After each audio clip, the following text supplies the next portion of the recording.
বৃহস্পতিবাৰে ব্ৰস্তনগৰী শুৱালকুছিত নটৰাজ কলা কেন্দ্ৰ আৰু ৰিফি আন্তঃৰাষ্ট্ৰীয় সংস্থাৰ সহযোগত অনুষ্ঠিত কৰা আন্তঃৰাষ্ট্ৰীয় নৃত্য আৰু সংগীতৰ প্ৰতিযোগিতা তথা মহোৎসৱত নগাঁও পুৰণি গুদামৰ নটৰাজ নৃত্য সাধনা কেন্দ্ৰৰ 4গৰাকী ছাত্ৰী পৰিণীতা বৰা, বিঞ্জু দেৱী, গণ্যাশ্ৰী বৰা, মানান্যা শৰ্মাই আন্তঃৰাষ্ট্ৰীয় নৃত্য পদ্ম সন্মান লাভ কৰাৰ লগতে এজন ছাত্ৰ প্ৰাচুৰ্য বৰুৱাই শাস্ত্ৰীয় নৃত্য প্ৰতিযোগিতাত সত্ৰীয়া নৃত্য পৰিৱেশন কৰি প্ৰথম স্থান লাভ কৰিবলৈ সক্ষম হয়। লগতে নৃত্য বিদ্যালয়খনৰ প্ৰশিক্ষিকা কংকনা শৰ্মাক আন্তঃৰাষ্ট্ৰীয় নৃত্য গুৰু সন্মান প্ৰদান কৰে। এয়া পুৰণি গুদাম আৰু নগাঁওবাসীৰ লগতে সমগ্ৰ অসমৰ বাবে এক গৌৰৱৰ বিষয়। ব্যুৰো ৰিপৰ্ট, নগঞা।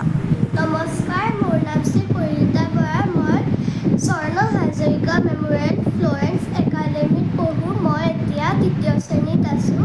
মই সৰুৰ পৰা নৃত্য কৰি ভাল পাওঁ। নমস্কাৰ, মোৰ নাম মিঠুপ্ৰতিম বৰা। মোৰ কন্যা পৰিণীতা বৰাই যোৱা 17 তাৰিখে শুৱালকুছি কলা কেন্দ্ৰত আন্তঃৰাষ্ট্ৰীয় নৃত্য প্ৰতিযোগিতা অনুষ্ঠিত হৈছিলে।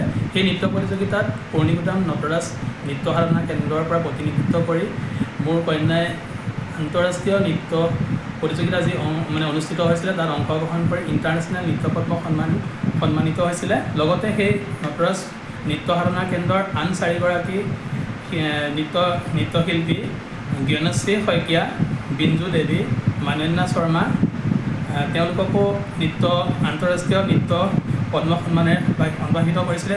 লগতে যি প্ৰাচুৰ্য বৰুৱা আছিল তেওঁ প্ৰথম স্থান অধিকাৰ কৰিছে। আৰু সেই যিখন নটৰাজ নৃত্য সাধনা কেন্দ্ৰৰ সঞ্চালিকা শ্ৰীযুতা কংকনা শৰ্মাকো উক্ত অনুষ্ঠানতে আন্তঃৰাষ্ট্ৰীয় নৃত্য গুৰু সন্মানেৰে সন্মানিত কৰিছিলে।